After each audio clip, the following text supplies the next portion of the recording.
So today was definitely one of those days. The schedule for my workout basically says 30 minutes recovery, your choice. And the alarm goes off at 4 a.m. That's a decision point for me.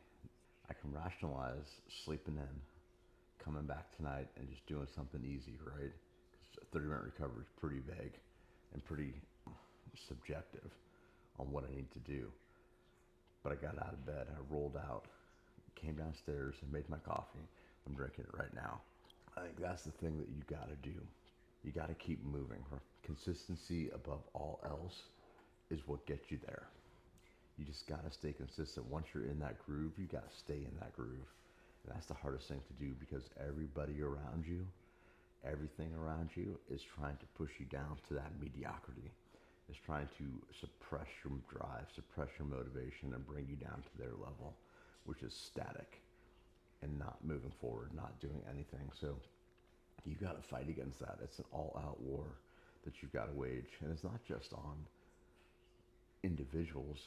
I mean, everybody's coming at you with this stuff. Look at the grocery store. It's just full of garbage food. I mean, even the health food, if you actually go and look at it and see what's inside of it, it's fucking poison. You know, gluten-free poison. And so we just need to stay vigilant in everything that we do.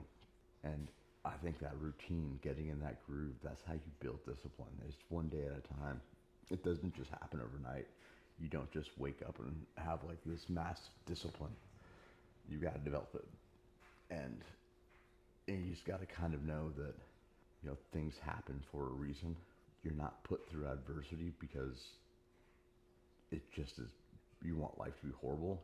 You're put through adversity because you're worthy of it. You've got what it takes to get through it. You just have to recognize that it's a challenge and it's there to test you and it's there to show you your limits and it's there to show you how to be a better person. And that's like external adversity that's forced upon you that you don't choose to do. You know, if you choose to place yourself in, you know, some hard situation, you're going to learn even more about yourself. And that's why I love to do hard things. That's why I love to, you know, find things that even signing up for them, I'm afraid of. Because there's a good chance I won't be able to accomplish what I want to accomplish. But when you step out of your boundaries and your comfort zones and you truly push yourself, that's where you live. That's where you shed away all the things that have no importance, that are completely irrelevant in life. And that's where you find your true you and yourself and what you really need. And it comes back down to how important, you know, those family connections are and the time that you spend. And there's just this magical place on the edge of limit where you can find these things. And if you never get off the sofa and if you never move, you'll never give your chance the opportunity to figure out who you really are, what you really can do. That's why they're called limits. There's a limit to what you can do, but if you never approach that edge, that void, if you don't touch it, if you don't toil with that darkness, you'll never find out. And that, to me, that's just the ultimate form of failure, is never even trying to see how far you can go in a thing and just being happy where you are. I mean, what pleasure is there in that? I think most of us sit there and live in that realm of just being happy and comfort and content. And you know what comes with that?